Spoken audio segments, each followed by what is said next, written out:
Bantay sarado lagi si Mary Ann sa pinapasukan niyang tindahan ng bike sa Masbate City. Sa panahon daw kasi ngayon, delikado na, baka may umahas ng kanyang mga tinda. Ihilang daw ang pahinga. Kaalis lang ng walk-in client namin. So, nag-CR break muna ako. Pero hindi sukat akalain ni Mary Ann na sa kanyang pag-CR break, maiihi naman siya sa kaba.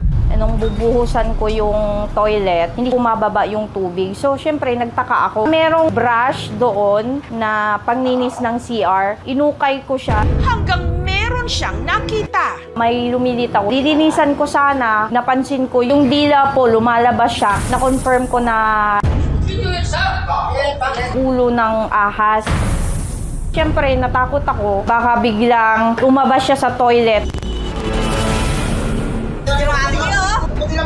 Pumunta ako sa barangay hall. Nagpatulong ako sa kanila. Agad naman daw sumaklolo ang naka-duty noong kagawad na si Ramir at ang traffic enforcer na si Romel. Pagdating rito sa yung ahas, katingala sa bowl. Malaking ahas. Yung ulo, parang isang lapad na kamay. Kung basta-basta tukutin mo yung tutuklawin ka talaga yun. Sina Romel at Ramir tinangkang alisin ang nakabarang sawa sa kubeta. Nanulo niya na naipit na. Hinila na namin to. Pero ang ahas nagpumiglas, kaya nakipag-tug of war pa sila rito. Patay na, hindi naman ako. Yun, natagalan pa kami kasi malakas yung ahas. Kaya ang mga kawani ng barangay nagbayanihan na. Ang humihila, 4 na tao. At makalipas ang mahigit 2 oras, Bumigay din yung ahas. Patay na yan? Ayawan sana. Takot talaga, Panginoon.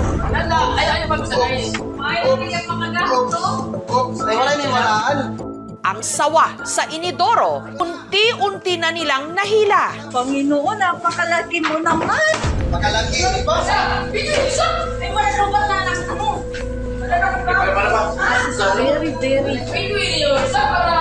Very big.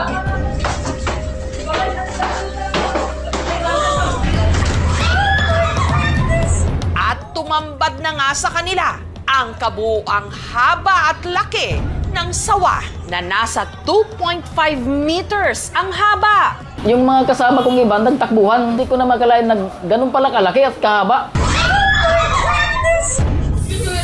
Pero paano nga ba nagkaroon ng sawa sa kubeta ng tindahan ni na Mary Ann? Ang daming mga espekulasyon po.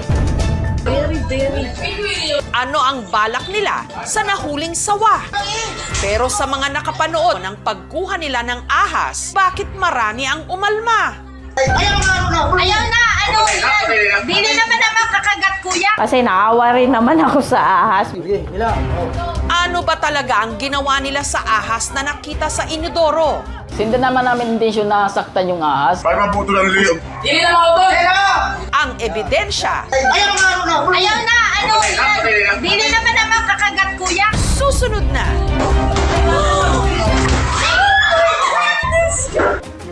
Halos maihi sa takot ang mga empleyado ng tindahang ito sa Masbate City nang sa kanilang inidoro may bumarang sawa.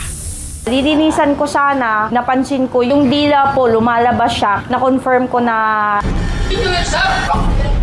ulo ng ahas. Siyempre, natakot ako. Baka biglang lumabas siya sa toilet. Agad silang humingi ng saklolo sa kagawad at sa naroon din noon na traffic enforcer. Hinihila namin. Lumalaban yung ahas. Medyo natagalan pa kami kasi malakas yung ahas, malaki. Kaya si Ramir nagkaideya. Ay, umanap ako ng PVC. Kasi yung ahas, matagal umahon. Bumalik pa ilalim. Sige, ilang. Oh. Gutong. Kaya binuhusan pala nila ito ng bleach. Para lumabas yung ulo ng ahas. Para mabuto ng liyog. At nung umahon na ito ng bahagya, Sabi ko, hilahin mo na yung tying wire. Hila niya, sakto, nakapasok talaga sa ulo. Nanulo niya na naipit na. Hinila na namin to. Mahirap kung makalabas yung ahas malaki. ang walang kalaban-labang ahas pinagpapalo nila sa ulo ng tubo. Ayaw na, ano yan? Dili naman na makakagat. Ang purpose nila, bakit hinampas yun? Para mawala ng malay. Sabi ko, ala, yung paghampas na mamamatay yun. Kaya sinisit, kasi naawa rin naman ako sa ahas. Ayaw na, ano yan? Lumalaban yun eh. Nung nanghina na ang sawa, itinali nila ang leeg nito sa tubo gamit ang alambre. Hina. At saka hinila palabas ng inidoro. Humihila 4 na tao. Paunti-unti sabi ko, wag biglain. Medyo paalalay lang ang paghila.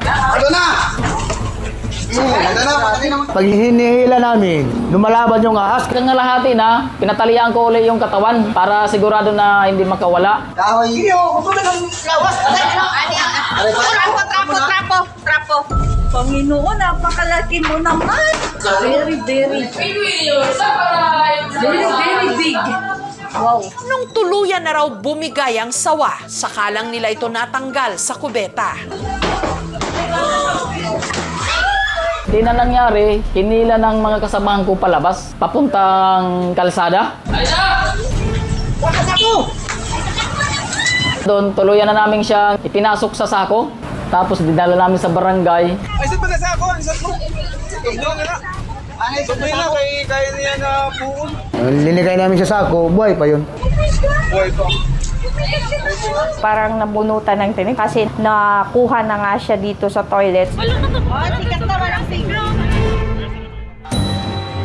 Ang nahuli nilang ahas, isang reticulated python. Madalas sila nakikita talaga sa tubig, lalo na sa mga creek. Sanay na sanay sila mag-travel through water.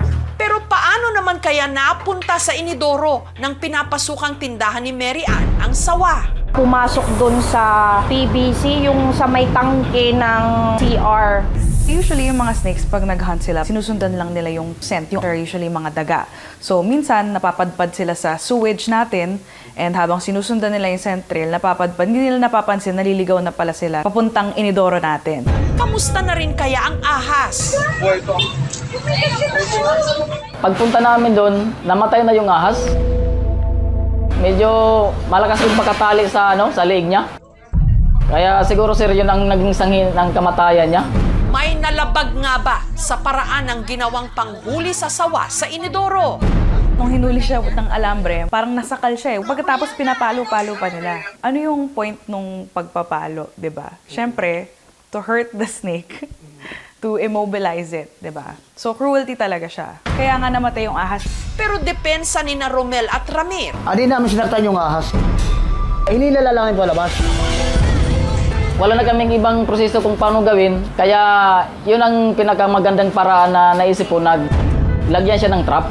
Medyo marahas yung paraan na ginamit nila para mahuli yung ahas, pero hindi naman din natin talaga sila masisi dahil sino ba naman talaga yung mga eksperto sa pag-handle ng mga ahas, hindi naman lahat tayo. Nag-act lang sila based dun sa urgency ng situation na akala nila bigla na lang talagang lalabas ng biglaan yung ahas dun sa kubeta, pwedeng makagat, pwedeng makatuklaw at makamandag. Pagbigay alam nila sa kinaukulan para hindi na masaktan yung hayop. Kami po ang nahuli niya ng ahas na yan. At dinala namin doon sa Masbate City na tinatawag na TNBA or Protected Area. Maaring tama naman yung response kung meron itong panganib na idinulot sa buhay ng pamilya. Ngunit kung wala namang idinulot na panganib sa buhay ng tao, hindi ito pwedeng saktan o patayin. Wala kaming kagustuhan na masaktan yung ahas. Gusto lang talaga namin mahuli siya, din makatulong sa komunidad sa barangay nursery at maibalik sa kanyang tirahan.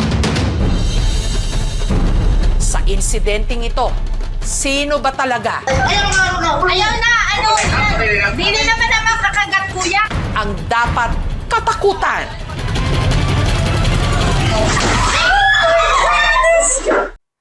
Thank you for watching, mga kapuso. Kung nagustuhan niyo po ang videong ito, subscribe na sa GMA Public Affairs YouTube channel. And don't forget to hit the bell button for our latest updates.